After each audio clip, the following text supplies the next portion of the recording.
And ladies and gentlemen, my main focus this week has been Dharmasthala. The Dharmasthala hoax, the massive conspiracy against the Hindu community, the attempt to defame one of the most revered temples in the south. What is unfolding in Dharmasthala is not an isolated incident. It is, and I repeat, part of a gigantic and dirty conspiracy against Hindus.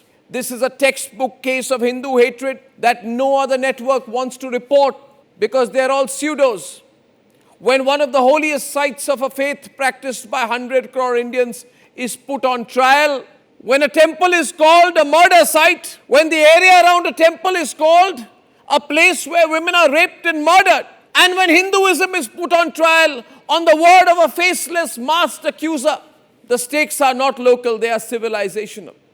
From the very beginning, Republic Kannada, and only Republic Kannada, has been at the forefront of this investigation.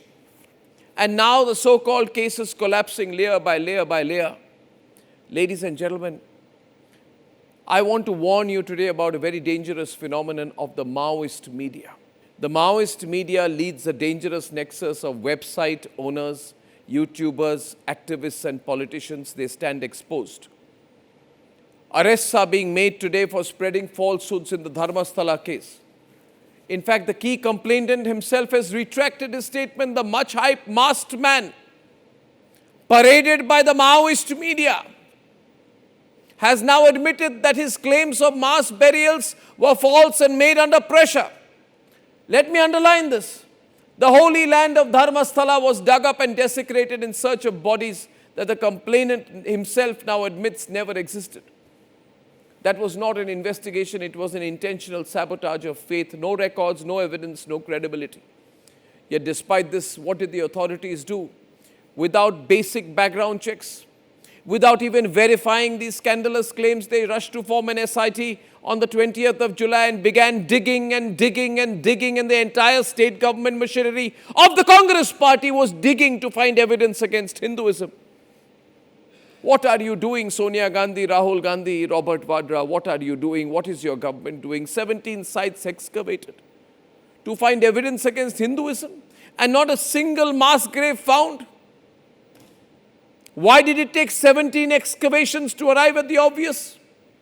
And if such dangerous precedents are set in Dharmasthala today, what stops the same from happening in every Hindu temple across the country tomorrow? Can anyone cover their face, walk into a police station, abuse Hinduism, spin baseless allegations against the most revered temples, Hindu temples across India, and trigger excavations? Are we to dig up every Hindu place of worship on the whim of an anonymous accuser? Would you do the same with a church or a mosque? Why only Hinduism? At Republic Kannada, we have dismantled this case point by point, from the masked man's complaint to Sujata Bhatt's missing daughter story. Every claim has collapsed under the lightest scrutiny. No records, no evidence, no credibility. Yet what did the authorities do? And why did the Congi government in Karnataka allow it without basic verification, without background checks? They rushed to form a special investigation team on 20th July and began digging and digging and digging. Digging to find evidence against Dharmasthala. Digging to find evidence against our faith. Digging to hurt our sentiments. 17 sites excavated and not a single mass grave found. And the nation wants to know today from the Siddaramaiah government, why did it take 17 excavations to arrive at the obvious? And here lies the core question. Would the state ever dare order excavations of the holy sites of any other faith? Why is it that only Hindus are to be targeted? Why is it that this kind of state organized pain is to be inflicted on Hindus? Why is it that the conspiracy theories of the Maoist media are to be taken at face value, but when Republic speaks, then we are told you are Hindu, right-wing, conservative, blah, blah, blah, blah, blah. The answer, ladies and gentlemen, is self-evident. An even bigger question is, who were the people who were weaving this anti-Dharmasthala hoax? Who has been funding this smear campaign?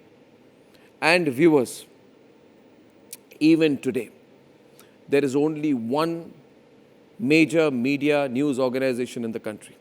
And thankfully, it is the Republic Media Network, the most influential, the most committed, the most driven by national interest network in this country that is fighting to expose the conspiracy of Dharmasthala. I ask you today, had Republic had not taken on this campaign, had Republic not fought, had Republic not stuck its neck out, imagine the damage that would have been done to Dharmasthala and to the country and to Hinduism when Al Jazeera had already started reporting, when British publications had already started reporting that murders are happening in temples in India, when Pakistanis were quoting Al Jazeera. All this was going against national interest. Ladies and gentlemen, today is a great opportunity for us. Not to stop at this, but to make this the first line of the first chapter in an open battle against the Maoist media of this country. Let the people choose. Do they want a nationalist media or a Maoist media?